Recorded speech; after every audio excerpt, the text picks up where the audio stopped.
Hello everyone, कैसे हो आप सभी लोग। आई होप आप बहुत अच्छे होंगे और अच्छे से तैयारी भी चल रही होगी। सो आज हम करने वाले हैं मंथली एमसीक्यू सीरीज का part 8 for the month of मार्च। अगर आपने इसका प्रीवियस सेशन नहीं देखा है तो आई बटन पे आप क्लिक कर लीजिएगा। यहाँ पे आपको लिंक मैंने प्रोवाइड कर दिया है। साथ में ही अगर आप हमारे चैनल पे नए हैं तो मैं आपको बता देती हूँ, हमने SBI PO and clerk mains के लिए एक प्लेलिस्ट बनाई हुई है। वो प्लेलिस्ट आप गो थ्रू कीजिएगा। उसमें हमने सारे ही चीज़ कवर करने हैं। क्या क्या चीज़ हम उसमें कवर करेंगे उसके लिए स्ट्रैटेजी वीडियो भी एक बनाई हुई है, वो भी आप चेकआउट कर सकते हैं। और टॉपिक वाइज वहाँ पे आपके जो है सेशन लिए जा रहे हैं, तो उसको ज़रूर देखिएगा। साथ में ही मंथली एमसीक्यू सीरीज़ जो है आपकी मार्च मंथ की, वो ज़रूर देखिएगा, क्योंकि आजकल जो एग्जामिनर है वो क्वेश्चन रीसेंट डेज से भी सेलेक्ट करते हैं। ठीक है, तो ये साथ में ही आपको देखते रहना है मंथली एमसीक्यू सीरीज भी। फाइन, नाउ स्टार्ट करते हैं आज का सेशन। फर्स्ट आपका क्वेश्चन है, as per the SIPRI report 2024 which country emerge as a top world's leading importer of arms during the 2020 till 2024 period. तो इस पीरियड के दौरान सबसे ज्यादा हथियार कौन सी कंट्री ने इंपोर्ट किए हैं? तो आंसर आपका हो जाएगा option number B, that is Ukraine. और ये रिपोर्ट जारी की है आपकी Stockholm International Peace Research Institute ने, दैट इज सिप्री जो है, सिप्री ने आपका एक रिपोर्ट जारी किया है, trends in international arms transfer 2024। इसके अकॉर्डिंग यूक्रेन ने सबसे ज़्यादा आपके हथियार जो हैं वो इंपोर्ट किए हैं 2020 से 2024 के बीच में। सेकेंड नंबर पे आपका आता है इंडिया। और अगर बात करें यूक्रेन की बात करें तो इसका सबसे ज़्यादा इसको आर्म्स किसने इंपोर्ट किए हैं? यूएसए ने, followed by Germany and Poland. ठीक है, इंडिया की बात करें, इंडिया सेकेंड नंबर पे है। इंडिया को रशिया जो इंडिया का घनिष्ठ मित्र है। देन आपका फ्रांस और इजराइल, तो ये तीनों कंट्रीज से जिसने हथियार जो है इंडिया को एक्सपोर्ट किए हैं। ठीक है, देन आता है थर्ड नंबर पे कतार। यूएसए, इटली और यूके ने इनको हथियार इंपोर्ट किए हैं और एक्सपोर्ट किए हैं। देन सऊदी अरेबिया, इन्होंने हथियार लिए हैं यूएसए, स्पेन एंड फ्रांस से। पाकिस्तान की बात करें तो पाकिस्तान ने चाइना से, नीदरलैंड से और टर्की से हथियार लिए हैं। वहीं पे एक्सपोर्ट की लिस्ट की हम बात करें कि एक्सपोर्टर कंट्रीज कौन सी हैं जिन्होंने सबसे ज़्यादा आर्म्स एक्सपोर्ट किए हैं, तो पहला नंबर पे आपका आ जाता है यूएसए। और यूएसए ने सऊदी अरेबिया, यूक्रेन और जापान को सबसे ज़्यादा आपके आर्म्स जो हैं वो एक्सपोर्ट किए हैं। देन सेकेंड नंबर पे फ्रांस है। इंडिया, कतार एंड ग्रीस को इन्होंने जो है कतार एक्सपोर्ट किए हैं। ठीक है, वहीं पे सेकंड नंबर पे पहले रशिया हुआ करता था, बट रशिया का जो आपका एक्सपोर्ट परसेंटेज है वो 2015-19 से 2020-24 की अगर हम बात करें, ठीक है, ये सिनारियो लेके चले हुए हैं इस रिपोर्ट में। तो इस सिनारियो के तहत जो रशिया का आर्म एक्सपोर्ट है ये आपका 64% जो है वो गिर गया है, वो कम हो गया, वो डिक्लाइन हो गया है, जिसकी वजह से रशिया अब थर्ड नंबर पे आ गया है। और फ्रांस जो है ये वर्ल्ड का सेकेंड लार्जेस्ट आर्म सप्लायर बन गया है। ठीक है, थर्ड नंबर पे रशिया हो गया। रशिया इंडिया, चाइना और कजाकिस्तान को जो है अपने आर्म्स एक्सपोर्ट करता है। देन चाइना फोर्थ नंबर पे, Pakistan, Serbia, Thailand and fifth number पे आ जाता है Germany with Ukraine, Egypt and Israel, जिनको ये सप्लाई करते हैं आर्म्स। ठीक है, नेक्स्ट आपका पॉइंट है ग्लोबल आर्म्स एक्सपोर्ट जो है वो आपके सबसे ज़्यादा कौन करता है? यूएसए करता है। It is dominated by the USA, accounting for 43% of our total share. 43% सिर्फ और सिर्फ यूएसए ही आर्म सप्लाई करता है।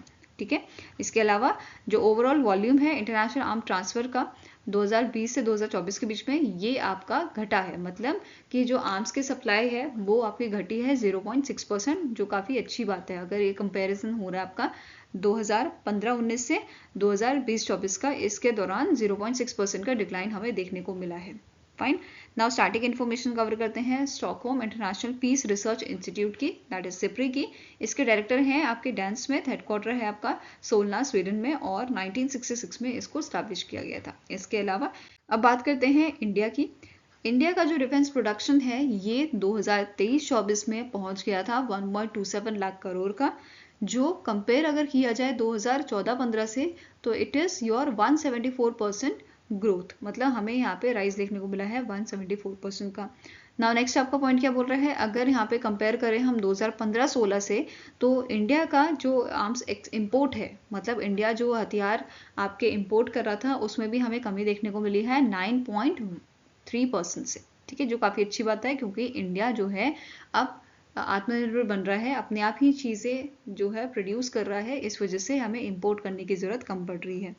नेक्स्ट आपका पॉइंट है कि जो आपका 2024-25 का बजट था, इसमें डिफेंस एलोकेशन कितना दिया गया था, 6.21 लाख करोड़ का दिया गया था, with a 75% of a capital procurement which is reserve for domestic manufacture, क्योंकि हमने अपने घर में ही चीज़ें बनानी शुरू कर दी हैं, तो लागत आपकी कम भी आती है और इम्पोर्ट में जो फालतू का खर्चा जाता है वो नहीं होता है। ठीक है, नेक्स्ट आपका पॉइंट है कि आपका 74% का, मतलब जो डिफेंस सेक्टर है उसमें अगर हम FDI की बात करें तो 74% जो है अलाउड है FDI ऑटोमेटिक रूट से, वहीं पे 100% आपका अलाउड है for the from the government route.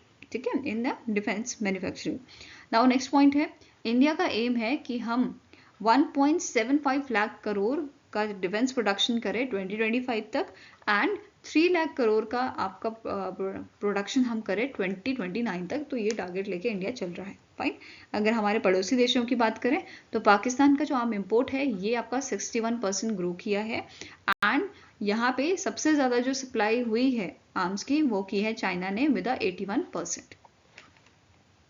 Next आपका क्वेश्चन है, which of the following option is correct with respect to the external affairs ministers doctor S Jaishankar visit to UK. तो पहला statement आपका है, during S Jaishankar visit to UK he inaugurated the 2 new Indian consulates in the Belfast, जो आपका Northern Ireland UK में located है, एंड दूसरा आपका है मैनचेस्टर। तो दो जगह पे आपका कॉन्सुलेट्स जो हैं वो ओपन किए गए हैं, वो इनॉग्रेट किए गए हैं बूस्ट करने के लिए regional economic ties and investments को।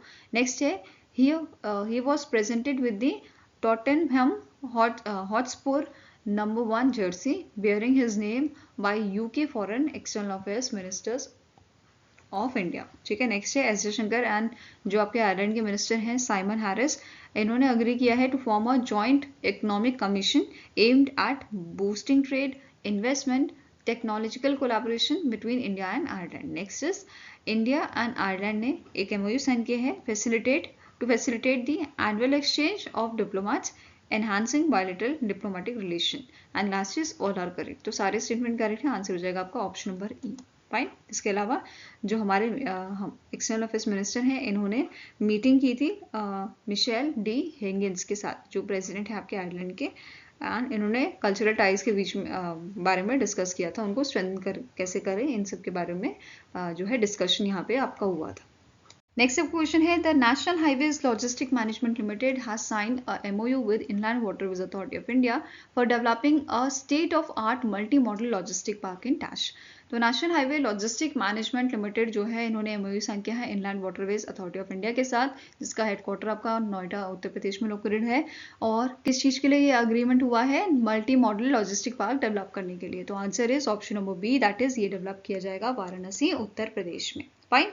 नाउ इसके बारे में थोड़ा देखें तो ये आपका 150 एकड़ का साइट है जो which is connected to the National Highway 7, and ये आपका 1.5 किलोमीटर दूर है from the National Highway 7 and National Highway 2 junction से। इसके अलावा ये जो पार्क है it is integrated with the Eastern Dedicated Freight Corridor and via your 5.1 kilometre railway line from the Jeonathpur station, जो कनेक्ट करता है आपका टू दी नेशनल वाटरवेज 1 से। इसके अलावा ये जो प्रोजेक्ट है ये डेवलप करेगा और बूस्ट करेगा क्रूज टूरिज्म को on the 4 kilometre stretch of a river Yamuna national waterway 110 and between the Sonia Vihar and Jagatpur in new Delhi. इसके अलावा जो ये प्रोजेक्ट है ये इंट्रोड्यूस करेगा इलेक्ट्रिक सोलर हाइब्रिड बोट्स को with a bio toilets and safety care, and यहाँ पे कंस्ट्रक्ट की जाएंगी आपकी 2 high density polyethylene jetties for the ferry operations. Next आपको क्वेश्चन है, the Indian Air Force conducted the combat operation training exercise at which location to strengthen interoperability with the Indian Army special forces and Indian Navy. तो answer आपका हो जाएगा that is ये आपका जो operation था कॉम्बैट ऑपरेशन ट्रेनिंग, ये कहाँ पे हुई थी, ये आपकी हुई थी मेघालय के उमियाम लेक में ये आपकी की गई थी। तो आंसर आपका यहाँ पे हो जाएगा it is option number D। Next आपका क्वेश्चन है, according to the 7th edition of World Air Quality Report 2024 released by the IQ Air, which country topped the list of most polluted countries with an average concentration of a 91.5 91.8 microgram पर cubic metre. तो answer यहाँ पे आपका हो जाएगा that is, जो ये list है आपकी वर्ल्ड एयर क्वालिटी रिपोर्ट 2024 की, जिसका 7th एडिशन रिलीज किया गया है, इसमें टॉप किया है या टॉप कंट्री जो सबसे ज़्यादा पॉल्यूटेड है, ठीक है, वो कंट्री कौन सी है? It is your Chad. Answer here is option number A. Fine. Now अब बाकी अगर हम टॉप 5 कंट्रीज़ की बात करें तो टॉप 5 कंट्रीज़ में मोस्ट पॉल्यूटेड कंट्रीज़ में पहला हमने बात की चीन की, सेकंड है आपका बांग्लादेश, थर्ड नंबर पे है पाकिस्तान, फोर्थ पे है आपका कॉन्गो एंड फिफ्थ पे है इंडिया। ठीक है, इंडिया का जो आपका जो PM 2.0 कंसंट्रेशन है वो कितना है? It is your 50.6। तो ये आपका पूछा जा सकता है, यहाँ पे आप इसका मीटर पूरा देख सकते हो। ठीक है, मोस्ट पॉल्यूटेड आपकी जो इस तरफ जाती रहेगी वो मोस्ट पॉल्यूटेड रहेगी। ठीक है, नाउ बात करेंगे अब मोस्ट पॉल्यूटेड सिटीज़ की जो इस रिपोर्ट में मेंशन की गई हैं। तो सबसे पहला नंबर आता है इंडिया की सिटी का, विच इज़ भिरनिहाट, जो लोकेटेड है आपके मेघालय में, वैसे असम और मेघालय के बॉर्डर में आपकी लोकेटेड है, और ये सबसे ज़्यादा पॉल्यूटेड सिटी है। अगर हम बात करें टोटल आपके टॉप 20 सिटीज़ में, तो इंडिया की यहाँ पे बहुत सारे सिटीज़ आपको देखने को मिलेंगी। जैसे पहले नंबर पे हमने बात कर ली अभी भिरनिहाट की, दूसरे नंबर पे है आपका दिल्ली, फिर आ जाता है मुलानपुर, देन आपका फरीदाबाद, उसके बाद Loni, New Delhi India, then आ जाता है आपका गुरुग्राम इंडिया, देन नेक्स्ट है आपका गगन नगर इंडिया। ठीक है, फिर ग्रेटर नोएडा, ये भी पॉल्यूटेड है, भिवाड़ी, मुजफ्फरनगर, हनुमानगढ़ और नोएडा, ये सारी आपकी इंडियन सिटीज़ हैं जो टॉप 20 में आपकी शामिल है। ठीक है, तो ये सबसे ज़्यादा पॉल्यूटेड सिटी आपकी है।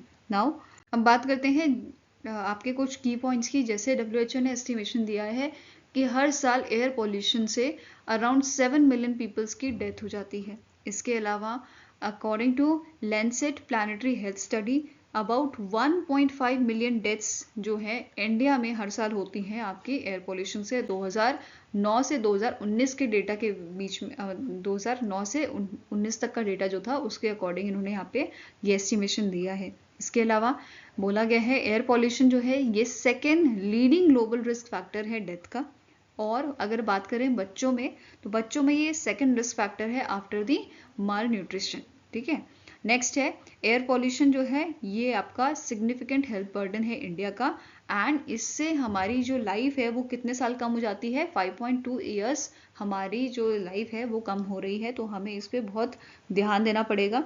ठीक है, एयर क्वालिटी हमें और अच्छी करनी पड़ेगी। नेक्स्ट क्वेश्चन है the Administrative Staff College of India based in Hyderabad Telangana sign an MOU with which institution to strengthen collaboration in a capacity building research consultancy and governance improvement.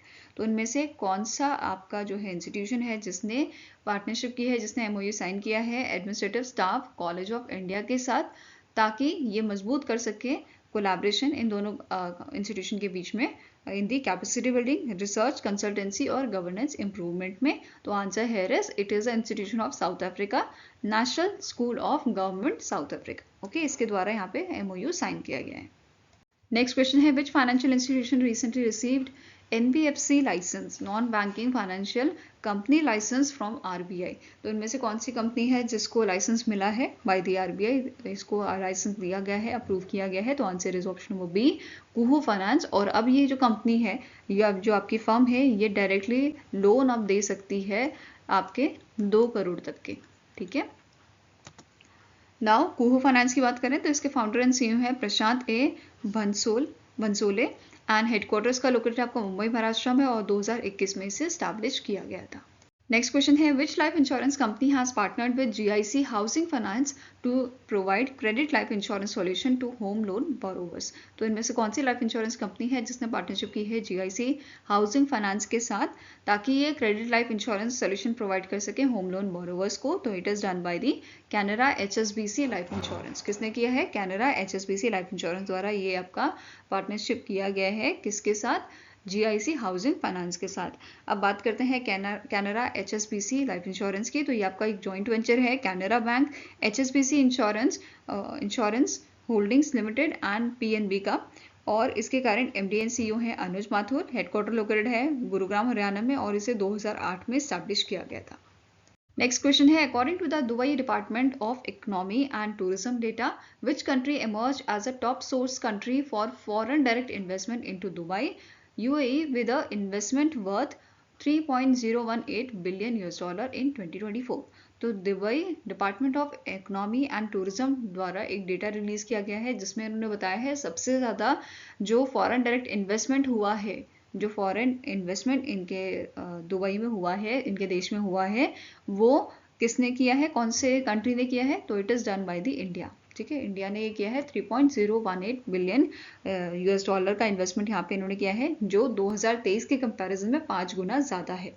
ठीक है, इट इज़ ये 5 times है आपका अगर 2023 से हम इसे कंपेयर करें। ठीक है, नाउ अदर कंट्रीज़ की बात करते हैं जिनका FDI आपका दुबई में रहा है। तो इंडिया का आपका रहा है 21.5%, यूएसए का रहा है, ये बात हो रही है 2024 की, 13.7% का, देन फ्रांस 11% का, UK 10% एंड स्विट्जरलैंड 6.9% का। फाइन, नाउ 2024 में दुबई ने टोटल जो आपकी इन्वेस्टमेंट अट्रैक्ट की है वो है $14.24 बिलियन की, एंड ये आपका 33.2% इंक्रीज हमें देखने को मिला है 2023 के कंपैरिजन में। इसके अलावा जो आपकी दुबई की economy and tourism official data है, इसके अकॉर्डिंग टोटल FDI इन्वेस्टमेंट जो इंडिया ने मतलब इंडिया की हुई है दुबई में, ये आपकी कितनी पहुंच गई है, टोटल 2.013 बिलियन ये आपकी पहुंच गई है विद 275 अनाउंस्ड, मतलब जो नए इनके FDI प्रोजेक्ट हैं उसको मिला के यहाँ पे बात की जा रही है 275 अनाउंस्ड FDI प्रोजेक्ट्स। ठीक है, जो 2023 में कितने थे, 249 आपके थे।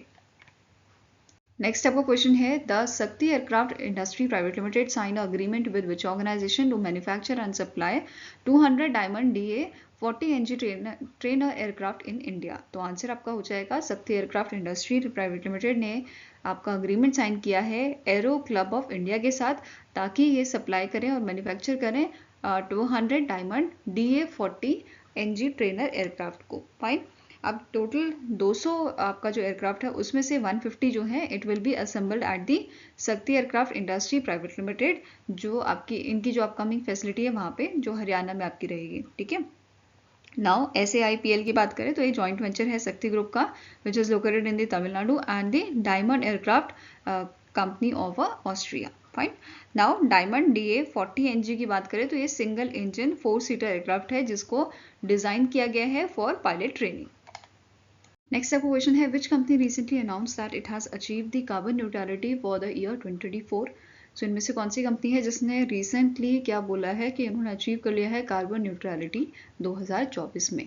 तो answer here is option number A, it is your Rentokil Initial Hygiene Private Limited, जिनके द्वारा ये आपका अनाउंसमेंट किया गया है और इन्होंने कार्बन न्यूट्रलिटी अचीव की है by recycling the over your 58% of use batteries, जिससे आपका कार्बन एमिशन कम हुआ है। ठीक है, देन इन्होंने ट्रांजिशन किया है, इन्होंने ट्रांसफ़र किया है low temperature thermal destruction technology पे, जो आपका जो वेस्ट होता है उसको कन्वर्ट करती है इको फ्रेंडली मटेरियल्स में, जैसे आपका ब्रिक में या पॉट में ये कन्वर्ट करते हैं। ठीक है, नेक्स्ट है इन्होंने इंस्टॉल किया है 310 लाइट इमिटिंग डायोड्स इनके कंपनी फैसिलिटीज़ में, अगेन फॉर ये रिड्यूस करता है आपका carbon emission around your 9 tons of carbon emission इन्होंने यहाँ पे कार्बन एमिशन इक्विवेलेंट इन्होंने यहाँ पे रिड्यूस किया है। देन इसके अलावा इन्होंने पेपरलेस प्रोसेस स्टार्ट कर दिया है और इससे इन्होंने जो है 792 kg ऑफ पेपर बचाया है।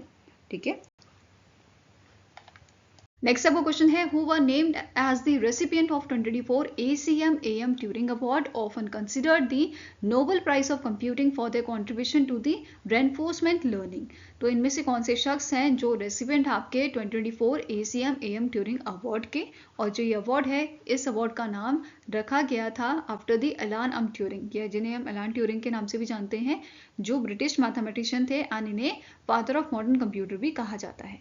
तो इनके नाम पे इस अवार्ड का नाम रखा गया था और 2024 का अवार्ड दिया गया है आपके एंड्रयू बैट्रो एंड रिचर्ड एस स्यूटन को। तो आंसर आपका यहाँ पे हो जाएगा ऑप्शन नंबर D, इनकी जो कंट्रीब्यूशन है रेनफोर्समेंट लर्निंग के लिए उसके बिहाफ पे इनको ये अवार्ड दिया गया है। और इस अवार्ड के स्पॉन्सर कौन है? Google is the sponsor of this award. And prize money की अगर हम बात करें तो ये दोनों पर्सन शेयर करेंगे $1 बिलियन की prize money. Fine. Richard Sutton जो है ये प्रोफेसर हैं आपके in the computing science at the University of Alberta in Edmonton Canada. And Andrew वेट्रो जो हैं ये प्रोफेसर हैं, professor emeritus Department of Information and Computer Sciences in the University of Massachusetts, sorry for the pronunciation, from the USA. Next आपका question है, who became the first Indian to receive the Ramsar women change makers in the world wetland award 2025 for the wetland conservation.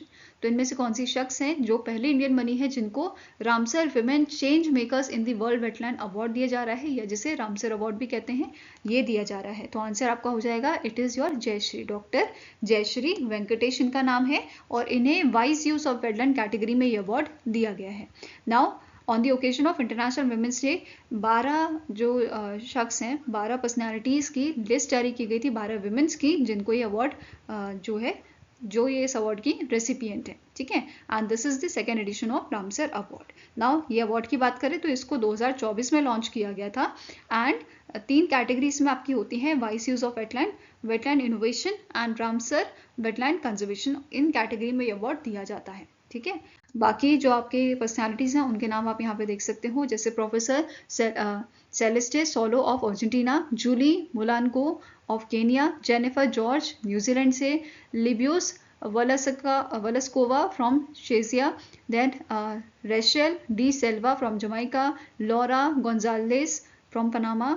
Then next आपके आ जाते हैं Francisca Trautman of USA, Oldosa Adenika of Nigeria, then Tatiana Maniev from the Poland, Rosa Jalgia of Bolivia, and Teresa Vincit from the Spain. Next आपका question है, which airport was won the 2024 Airport Service Quality Award for Best Airport under the 2 million passengers in Asia Pacific region? तो इस category में कौन सा airport है जिसे आपका सेलेक्ट किया गया है for the 2024 airport service quality award? तो answer is option number B, that is Kannur international Airport. इसे सेलेक्ट किया गया है इस वाली कैटेगरी में। ये अवार्ड दिए जाते हैं by the airport council international in partnership with the अमाडियोस Spain. ठीक है, स्पेन की जो आपकी फॉर्म है। नाउ 2024 में टोटल आपके नियरली 7 लाख सर्विस यहाँ पे फाइल किए गए थे, जिसमें से 181 ASQ अवार्ड जो है वो प्रेजेंट किए जाएंगे आपके 95 एयरपोर्ट्स को। अब जो अवार्ड है इसकी शुरुआत 2006 में की गई थी और 30 इंडिकेटर पे बेस्ड आपका ये अवार्ड होता है।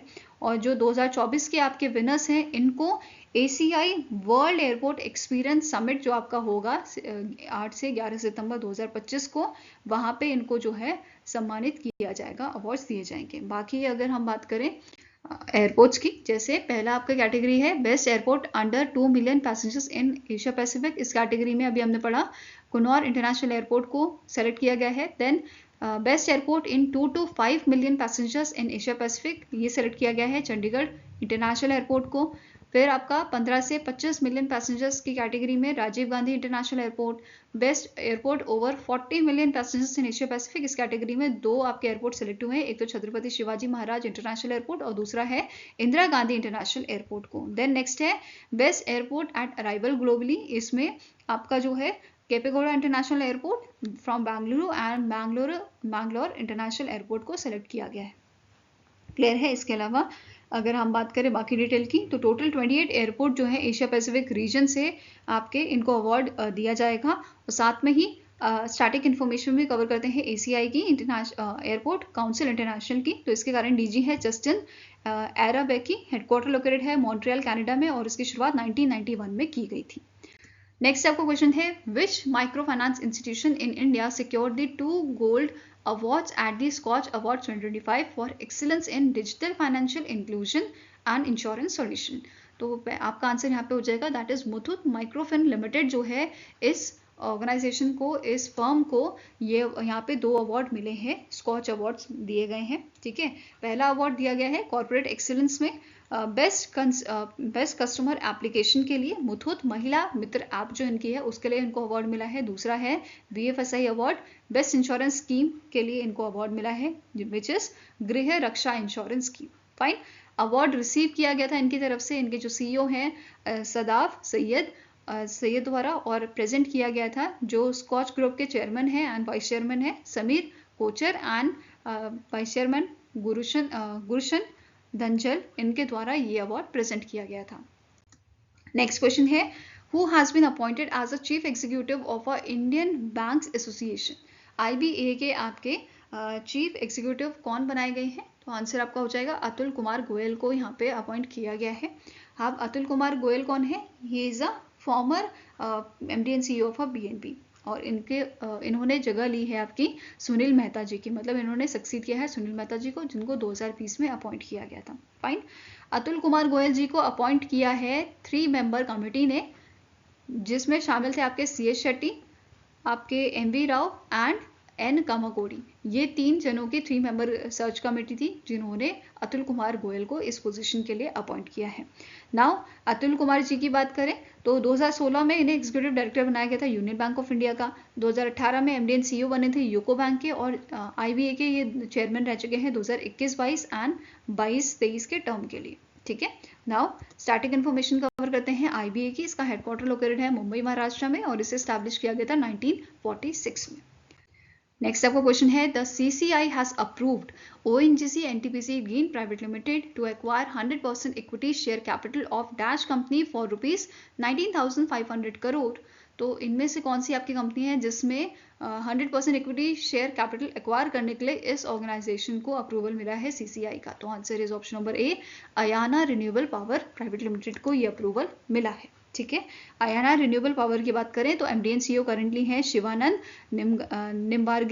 निम्बार्गी। हेडक्वार्टर लोकेटेड है आपका बेंगलुरु कर्नाटका में, और 2017 में स्टैब्लिश किया गया था। वहीं पे ONGC NTPC लिमिटेड की बात करें तो ONGPL की बात करें अगर, तो ये ONGPL जो है ये 50-50 आपका जॉइंट वेंचर है ONGC green and NTPC green energy limited का। ठीक है, आपका जो OGL है ये इसकी पेरेंट कंपनी है ONGC, और आपका जो NGEL है इसकी पेरेंट कंपनी है NTPC। ठीक है, नाउ एक और अप्रूवल यहाँ पे दिया है CCI ने, विच इज CCI ने अप्रूव किया है major transaction involving acquisition of a stake in a Greenko energy holding by AMG green power BV from Japan's ORIX corporation. Now CCI की बात करें तो उसके करंट चेयरपर्सन है रवनीत कौर, हेडक्वार्टर लोकेटेड है न्यू दिल्ली में, और इसे स्टैब्लिश किया गया था 2003 में।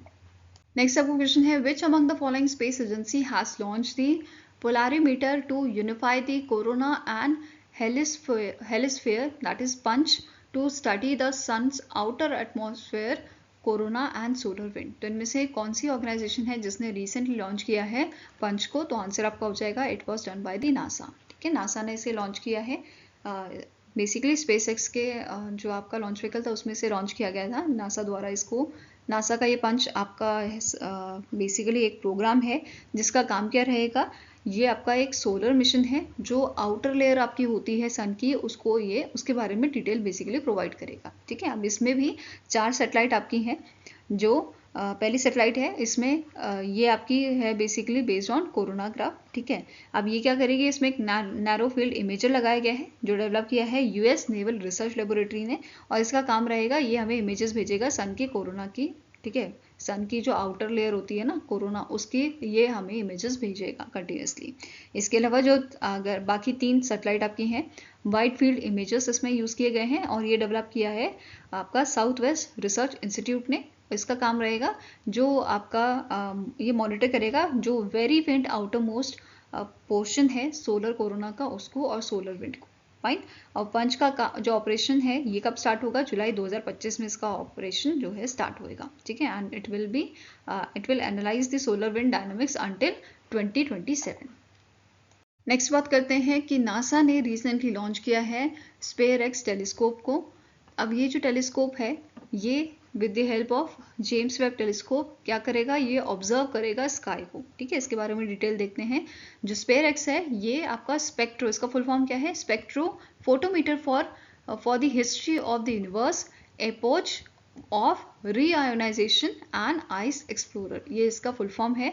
ये एक टेलीस्कोप है which is manage by NASA's jet propulsion laboratory in Pasadena California, और ये सर्वे करेगा हमारे स्काई का। ठीक है, नाउ इसका मेन ऑब्जेक्टिव है कि ये 3D मैप जो है देगा हमें, जो 3D मैप जो है ये क्रिएट करेगा आपके 450 मिलियन गैलेक्सीज का एंड 100 मिलियन स्टार्स का for the study of cosmic inflation, and ये जो रैपिड एक्सपेंशन हो रहा है पोस्ट बिग बैंग का, ये भी इसके बारे में देखेगा। ठीक है, उसके बारे में ये सब चीज़ें हमें बताएगा।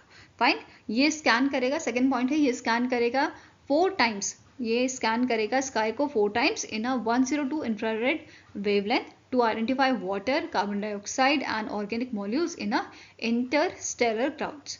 Next है, ये कोलैबोरेट करेगा जेम्स वेब टेलीस्कोप के साथ to link broad sky survey with a detailed observation. Next है, ये आपका जो है ये प्राइम मिशन इसका जो ऑपरेशन है या इसका जो प्राइम मिशन जो है इसका, वो कब से स्टार्ट होगा? अप्रैल 2025 से ये स्टार्ट होगा, focusing on galaxy distribution and life supporting molecules.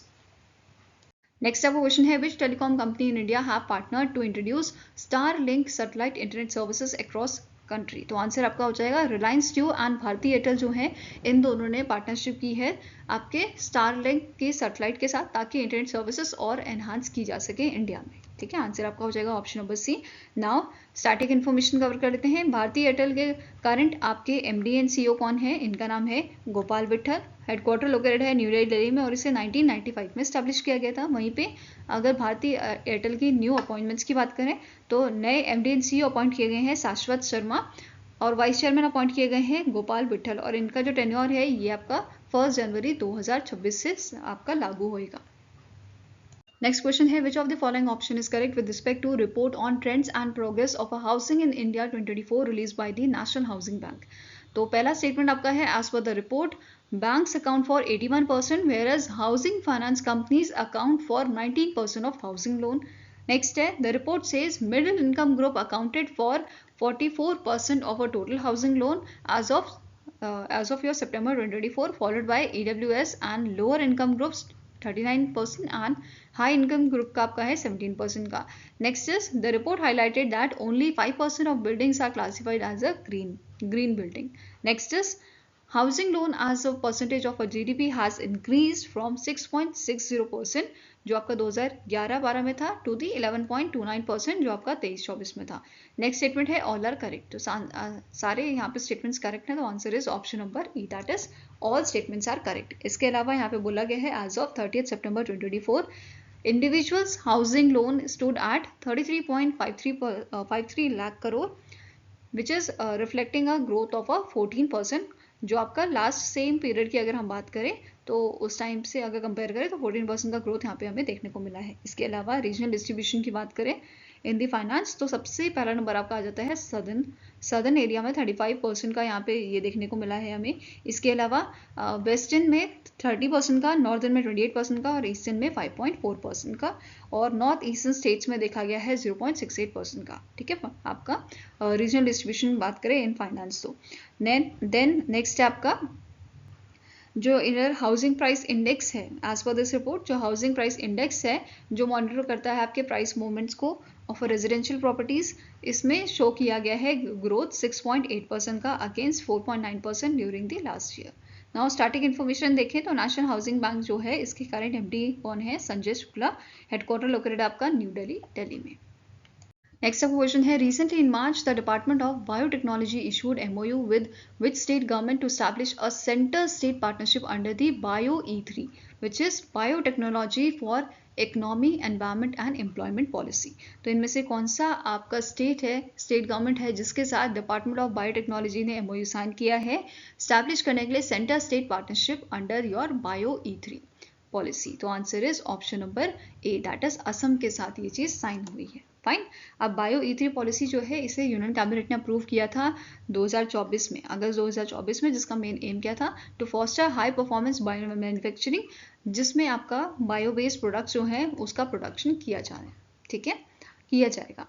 Next is, which among the following departments signed a MOU with the Foundation for Science, Innovation and Development, that is FSID, under your IISc Bangalore, to design the technology architecture for the digital address digital public infrastructure, that is DPI, to create a secure, scalable and interoperable addressing system. तो इनमें से कौन सा department है जिसके साथ MOU sign हुआ है आपका foundation for science innovation and development का? तो it is your department of post. किसके साथ साइन हुआ है? डिपार्टमेंट ऑफ पोस्ट के साथ. और ये MOU साइन किया गया था at the launch of the digital address code initiative by your department of post. ठीक है. नेक्स्ट आपका क्वेश्चन है, the ministry of defence sign 2,906 crore capital acquisition contract with which company for the procurement of a low level transportable radar, जिसका नाम है Ashwini, for the Indian air force. तो ministry of defence ने contract कितने अमाउंट का sign किया है? 2,906 करोड़ का कैपिटल एक्विजिशन कॉन्ट्रैक्ट इन्होंने साइन किया है आपका भारत इलेक्ट्रॉनिक्स लिमिटेड के साथ. ठीक है. आंसर आपका यहाँ पे हो जाएगा, it is option number E, Bharat electronics limited के साथ ये अग्रीमेंट साइन हुआ है. और जो ये अश्विनी रेडार है इसको डिजाइन और डेवलप किसने किया है? DRDO की लेबोरेटरी आपकी है electronics and radar development establishment. Fine. Now static information की बात करें तो भारत इलेक्ट्रॉनिक्स लिमिटेड के आपके CMD है मनोज जैन. हेडक्वार्टर लोकेटेड है आपका बेंगलुरु कर्नाटका में और इसे स्टैब्लिश किया गया था 1954 में. नेक्स्ट है, the Indian Navy inducted its 9th ammunition cum torpedo cum missile, that is ACTCM barge named Dash at the Naval Dockyard in Mumbai Maharashtra. तो इंडियन नेवी ने इंडक्ट किया है 9th ACTCM barge जिसका नाम है आपका LSAM-23. ठीक है. इसको आपका इंडक्ट किया गया है. और यहाँ पे कंस्ट्रक्शन की बात करें तो इस बार्ज का कंस्ट्रक्शन किया है आपका सूर्यदीप्ता प्रोजेक्ट प्राइवेट लिमिटेड, जिसके साथ 2021 में आपका इंडियन नेवी ने कॉन्ट्रैक्ट साइन किया था 11 ACTCM बार्ज का. ठीक है. 11 आपके ये जो बार्जेस हैं उनका आपका कॉन्ट्रैक्ट साइन किया गया था, जिसमें से ये 9th वाला आपका था. ठीक है. इंडियन नेवी की बात करें तो chief of naval staff currently आपके हैं admiral Dinesh Kumar Tripathi. Headquarter located है न्यू दिल्ली में और इसे स्टैब्लिश किया गया था 1950 में. नेक्स्ट आपको क्वेश्चन है, which among the following option is correct with respect to PM Narendra Modi's visit to Mauritius in March 2025. तो पहला स्टेटमेंट आपका है, PM मोदी ने अटेंड किया था 57th national day celebration at the Champ de Mars race course in Port Louis Mauritius as a chief guest. Next statement है, PM Modi ने present किया था overseas citizen of India card to the president Dharambeer Gokhool and first lady Meena Gokhool. Next है, PM Narendra Modi ji को conferred किया गया था with the Mauritius highest civilian honour, जिसका नाम है the grand commander of the order of a star and key of Indian ocean. Next is, जो reserve bank of India है एंड जो बैंक का आपका मॉरिशस का बैंक है बैंक ऑफ मॉरिशस, इन्होंने अग्रीमेंट साइन किया है for the cross border transaction. Last statement है ऑल आर करेक्ट. तो सारे स्टेटमेंट करेक्ट है तो आंसर आपका हो जाएगा option number E, that is all statements are correct. अब पहला जो स्टेटमेंट है कि 57th नेशनल डे सेलिब्रेशन जो हुआ था उसके चीफ गेस्ट थे PM Modi ji. Second time ये इस डे के चीफ गेस्ट बने हैं नेशनल डे के, पहले भी ये इसका पार्ट बने थे.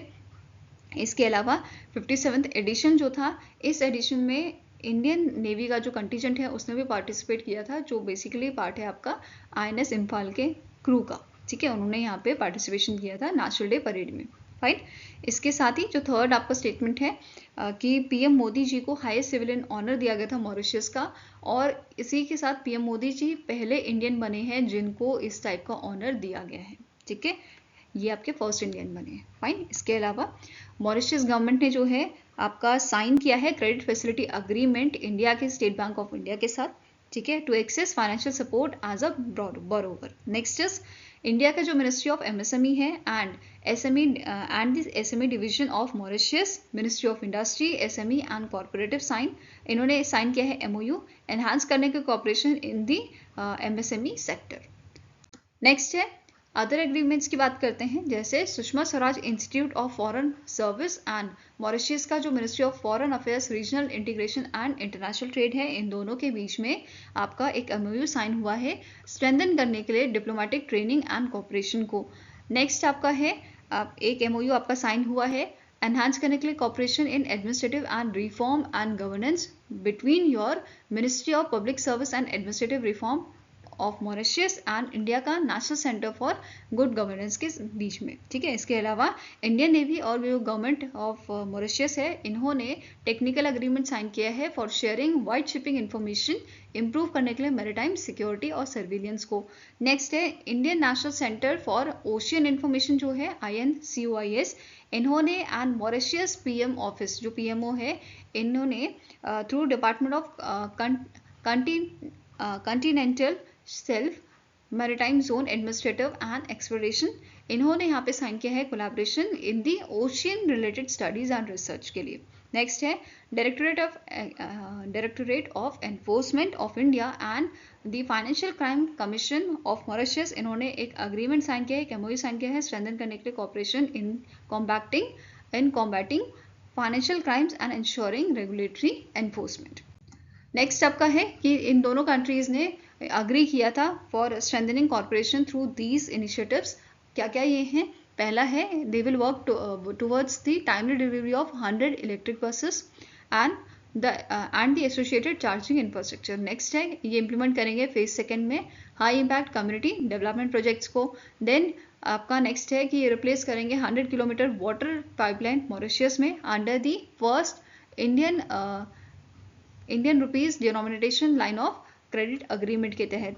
देन ये डेवलप करेंगे न्यू पार्लियामेंट बिल्डिंग और रीडेवलप करेंगे गंगा तालाब स्पिरिचुअल सेंचुरी को इंडियन ग्रांट असिस्टेंट से। इसके अलावा PM नरेंद्र मोदी एंड जो आपके मॉरिशस के PM हैं नवीन चंद्र राम गोलम, इन्होंने जॉइंटली इनॉग्रेट किया था Atal Bihari Vajpayee institute of public service and innovation and civil services college building in Mauritius. इसी के साथ PM मोदी जी ने इंट्रोड्यूस किया था न्यू वर्जन ग्लोबल साउथ का, जिसका नाम है महासागर, which is mutual and holistic advancement for security and growth across region। Next आपका पॉइंट है PM मोदी जी एंड जो मॉरिशस के PM हैं, इन्होंने प्लांट किया था बेल सैपलिंग, जो वुड एप्पल जिसे हम बोलते हैं उसके सैपलिंग इन्होंने जो है प्लांट किए थे अंडर दी एक पेड़ माँ के नाम इनिशिएटिव। इसके अलावा PM मोदी जी ने जो है गिफ्ट प्रेजेंट किए थे, जैसे जो वहाँ के प्रेसिडेंट हैं धर्मवीर गोकुल, इन्हें और जो फर्स्ट लेडी है यहाँ की आपकी वृंदा गोकुल, इनको मखाने इन्होंने गिफ्ट किए थे। फिर जो प्रेसिडेंट हैं उन्हें ब्रास एंड कॉपर पॉट इन्होंने गिफ्ट किया था जिसमें गंगा जल था, ठीक है, from the Mahakumbh Mela. And जो फर्स्ट लेडी थी उन्हें बनारसी साड़ी इन्होंने जो है गिफ्ट की थी। इसके अलावा मॉरिशस की बात करें तो इसकी कैपिटल है पोर्ट लुइस, करेंसी है आपकी मॉरिशियन रूपी। नेक्स्ट आपका क्वेश्चन है in 15th edition of a QS world university ranking by subject which university top the list in arts and humanities category. तो recently 15th edition QS world university ranking by subject का release किया गया था, जो आपका QS organisation है इसने release किया था 15वां एडिशन। और इसमें आपकी मोटी मोटी बात करें तो 5 कैटेगरीज होती हैं, और इस कैटेगरी में जो आर्ट्स एंड ह्यूमैनिटीज कैटेगरी है, इस कैटेगरी में टॉप किस यूनिवर्सिटी ने किया है? तो answer is option number A, that is Harvard university ने आर्ट्स एंड ह्यूमैनिटीज कैटेगरी में आपका टॉप किया है। अब बाकी कैटेगरीज की बात करें तो इंजीनियरिंग एंड टेक्नोलॉजी कैटेगरी है, life sciences and medicine, natural sciences and social sciences and management. तो ये आपकी मोटी मोटी 5 कैटेगरी हैं, इसके आपके अंदर भी सब कैटेगरीज होती हैं, ठीक है। नाउ 2025 का एडिशन की बात करें तो इंडिया से 79 इंस्टीट्यूशन इसमें शामिल हुए थे। टोटल कितने इंस्टीट्यूशन की लिस्ट थी? 533 की, एंड इसमें से 79 इंडियन इंस्टीट्यूशन थे। और अगर यहीं पे 2024 की बात करें, जो प्रीवियस एडिशन था उसकी बात करें, तो इस लिस्ट में 69 इंडियन इंस्टीट्यूशन शामिल हुए थे। नाउ स्टार्टिंग इन्फॉर्मेशन भी कवर कर लेते हैं। QS के CEO आपके हैं जेसिका टर्नर, हेडक्वार्टर लोकेटेड है लंदन UK में, और इसे 1990 में स्टैब्लिश किया गया था। नाउ बात करेंगे अदर कैटेगरीज की, जैसे आर्ट्स एंड ह्यूमैनिटीज है, इसमें टॉप किसने किया था? हार्वर्ड यूनिवर्सिटी ने। University of Oxford second number पे थी एंड थर्ड पे थी यूनिवर्सिटी ऑफ कैम्ब्रिज। ऐसे ही इंजीनियरिंग एंड टेक्नोलॉजी में MIT ने आपका जो है टॉप किया था। यूनिवर्सिटी ऑफ ऑक्सफोर्ड सेकंड में थी, थर्ड पे स्टैनफोर्ड यूनिवर्सिटी।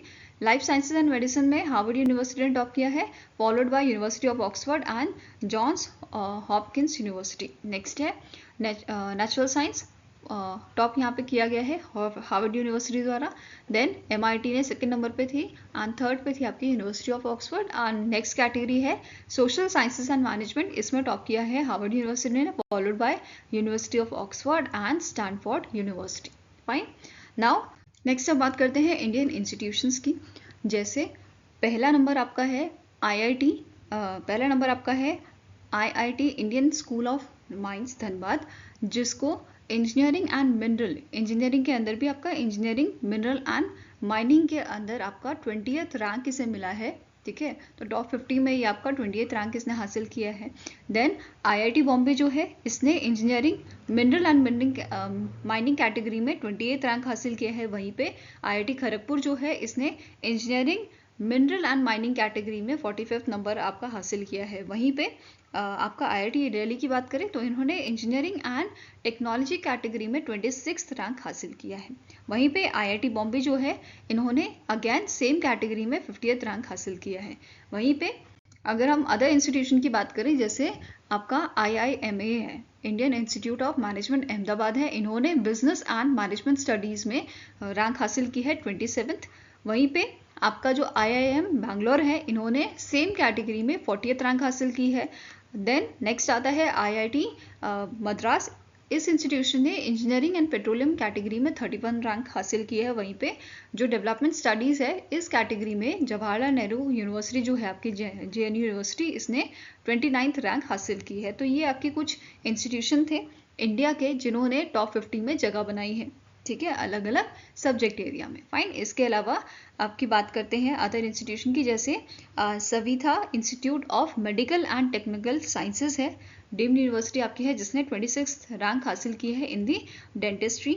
वहीं पे अगर हम बात करें computer science and information system की, तो ये जो आपकी कैटेगरी है, इस कैटेगरी के अंदर इंडिया जो है ग्लोबली 4th नंबर पर जो है लाई करता है, विद अ 42 इंस्टीट्यूशन लिस्टेड जो आपके 2025 में लिस्टेड हुए हैं। वहीं पे 2024 की बात करें तो ये आपके 28 इंस्टीट्यूशन यहाँ पे लिस्ट हुए थे। फाइन, अगर हम बात करें आर्ट्स एंड ह्यूमैनिटीज़ कैटेगरी में, तो जो आपका DU है, यूनिवर्सिटी ऑफ दिल्ली जो है, इसकी 160th रैंक है। वहीं पे JNU की 177th रैंक है। फाइन, नेक्स्ट बात कर लेते हैं आपकी QS वर्ल्ड रैंकिंग की, जो जून में निकाली गई थी 2024 में।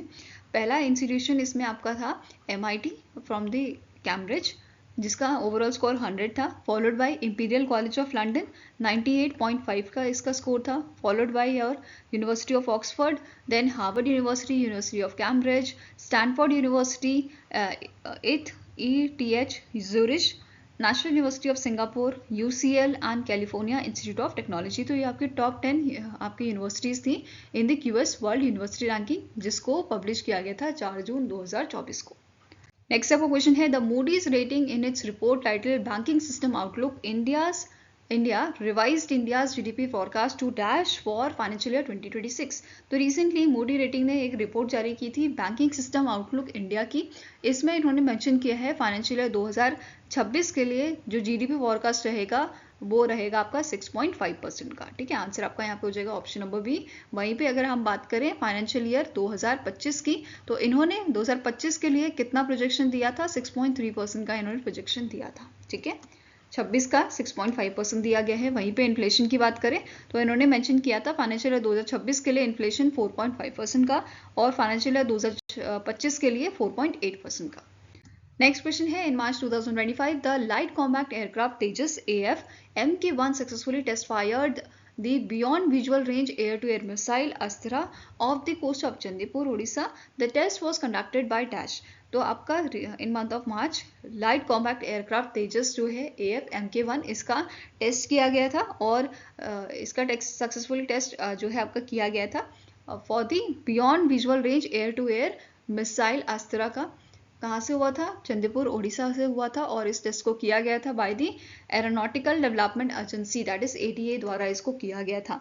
अब जो ये मिसाइल है इसे डिज़ाइन किया है DRDO ने, एंड इसके फीचर्स की बात करें तो इसकी लेंथ है 3.8 मीटर की, विड्थ है वेट है आपका 154 kg का, और इसकी रेंज जो है इसका कैपेबल है ये आपकी कि ये जो 100 किलोमीटर्स का जो रेंज है उसे एक्सीड कर सकती है। ठीक है, नेक्स्ट बात करते हैं, नेक्स्ट क्वेश्चन आपका है, in March 2025 RBI has impose monetary penalties of rupees dash on JM Financial Products Limited for non-compliance with the certain provision of direction related to NBFC, your non-banking financial company, systematically important non deposit taking companies and deposit taking companies. तो recently आपका जो JM financial product limited है, इन पे penalty लगाई गई है। कितने amount की पेनल्टी है? 3.1 लाख की आपकी पेनल्टी इम्पोज की गई है। इसी के साथ एक और आपका जो है ऑर्गेनाइजेशन है Experian credit information company of India, इस पे भी पेनल्टी लगाई गई है 2 लाख की। ठीक है, और रीज़न क्या है इसका? इसने बेसिकली रूल फॉलो नहीं किए हैं for not adhering the certain provision of a credit information companies regulation act 2005, that is CICRA and credit information companies rules CIC rules 2006। साथ में ही एक अनाउंसमेंट यहाँ पे किया गया था कि रिसेंटली ये 100-200 के नोट जो हैं वो बैंक नोट रिलीज करेंगे, जिसपे हमारे जो नए गवर्नर हैं उनके सिग्नेचर होंगे। संजय मल्होत्रा जी जो नए गवर्नर हैं उनके सिग्नेचर होंगे। फाइन। नेक्स्ट क्वेश्चन है, the NABARD has sign a MOU with which Gramin bank to finance 2000 joint liability groups. तो इनमें से कौन सा आपका बैंक है जिसके साथ NABARD का आपका टाई अप हुआ है ताकि फाइनेंस किया जा सके 2000 जॉइंट लाइबिलिटी ग्रुप्स को? तो आंसर आपका हो जाएगा, ये आपका जो कोलैबोरेशन हुआ है आपका JNK ग्रामीण बैंक के साथ हुआ है NABARD का। फाइन। सिग्नेटरीज की बात करें तो NABARD की तरफ से जो डेप्यूटी जनरल मैनेजर हैं NABARD के देश राज एंड संजय गुप्ता जो चेयरमैन है आपके जम्मू एंड कश्मीर JNK ग्रामीण बैंक के, इनका यहाँ पे टाई अप हुआ था। इसके अलावा ये जो MOU है इसका मेन काम क्या रहेगा कि इस MOU के तहत जो JNK ग्रामीण बैंक है ये आपका कंस्टिट्यूट करेंगे और फाइनेंस करेंगे 2000 जॉइंट लाइबिलिटी ग्रुप को across the Ladakh and Jammu and Kashmir. Fine. साथ में ही जो NABARD है ये आपका प्रमोशनल ग्रांट सपोर्ट देगा 4000 रुपीज़ का, मतलब हर एक जो जॉइंट लाइबिलिटी ग्रुप होगा उसको 4000 रुपीज़ का सपोर्ट यहाँ पे प्रोवाइड किया जाएगा NABARD की तरफ से।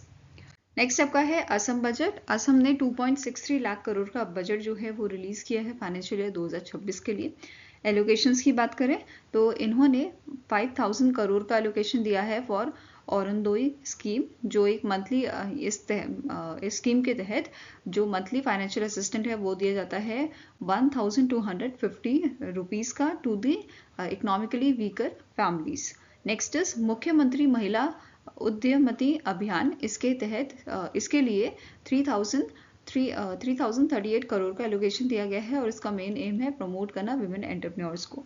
नेक्स्ट इज मुख्यमंत्री निजुत मोइना असोनी, इस स्कीम के लिए 391 करोड़ का एलोकेशन दिया गया है। ये प्रमोट करती है गर्ल्स हायर एजुकेशन को and it fight against the child marriage. Next is T workers. T workers के लिए 342 करोड़ का एलोकेशन यहाँ पे प्रोवाइड किया गया है, जो one time financial support provide किया जाता है यहाँ पे 5000 रुपीज़ का। ठीक है। नेक्स्ट इज चीफ मिनिस्टर्स जीवन प्रेरणा स्कीम। इस स्कीम के तहत फाइनेंशियल असिस्टेंट प्रोवाइड किया जाता है आपका 2500 रुपीज़ का। बेसिकली जो आपके ग्रेजुएट पर्सन्स होते हैं उनको ये दिया जाता है for the 1 year. Okay. Next is जैसे 2026 में 2025 में जो आपके पास आउट होंगे ना ग्रेजुएट्स, उनको यहाँ पे ये असिस्टेंट प्रोवाइड किया जाएगा 1 साल के लिए। Now next is food subsidy यहाँ पे प्रोवाइड की जाएगी। अना सेवा से जन सेवा स्कीम, इसके तहत 370 करोड़ का एलोकेशन प्रोवाइड किया गया है। ऐसे ही बॉन मित्रा अभियान, बेसिकली ह्यूमन कॉन्फ्लिक्ट जो होता है, ह्यूमन एनिमल कॉन्फ्लिक्ट, उसके लिए 20 करोड़ का एलोकेशन यहाँ पे प्रोवाइड किया गया है। इसके अलावा इन्होंने अनाउंसमेंट किया है कि असम गवर्नमेंट अपनी एक सैटेलाइट बनाएगी असम सैट नाम से, in collaboration with ISRO and InSpace. ठीक है। एंड साथ में जो स्टूडेंट होंगे कॉलेजेस के, यूनिवर्सिटीज़ के लिए, उनका सपोर्ट भी यहाँ पे होगा। फाइन। इसके अलावा जो ये सैटेलाइट है इसका काम क्या रहेगा, ये सपोर्ट करेगा agriculture, disaster management, infrastructure, border security और पुलिसिंग को। नेक्स्ट बात करते हैं महाराष्ट्र का। रिसेंटली एक बजट जो है स्टेट बजट फाइनेंशियल ईयर 2026 का वो लॉन्च किया गया था। इसके बारे में देख लेते हैं। टोटल बजट का अमाउंट आपका है 7.20 लाख करोड़ का। इसमें एलोकेशंस दिए गए हैं एग्रीकल्चर सेक्टर के लिए 500 करोड़ का। देन यहाँ पे इन्होंने अनाउंस किया है महाराष्ट्र गवर्नमेंट ने कि इनका टारगेट है 24 lakh women self help group का फाइनेंशियल ईयर 2026 का टारगेट है। एंड इन्होंने यहाँ पे क्या बोला है, ये सेटअप करेंगे हर एक डिस्ट्रिक्ट में उम्मेद मॉल को। नेक्स्ट इज प्रधानमंत्री आवास योजना रूरल का जो फेज 2 है, फेज 2 कंस्ट्रक्शन, मतलब इसके तहत फेज 2 के तहत 20 लाख हाउसेस का कंस्ट्रक्शन किया जाएगा 2026 में। देन अर्बन डेवलपमेंट के लिए इन्होंने 10,000 करोड़ का आपका अमाउंट एलोकेट किया है। टूरिज्म सेक्टर डेवलपमेंट के लिए 1 लाख करोड़ का। देन मुंबई के इंफ्रास्ट्रक्चर को ठीक करने के लिए या उसको और अच्छा करने के लिए 64,000 करोड़ का अमाउंट यहाँ पे दिया गया है। इसके अलावा महाराष्ट्र का प्लान है कि ये 3rd एयरपोर्ट सेटअप करेंगे बाधवान पोर्ट के पास, एंड नाइट लैंडिंग फैसिलिटी ये आपका जो है इंट्रोड्यूस करेंगे शिरडी इंटरनेशनल एयरपोर्ट में।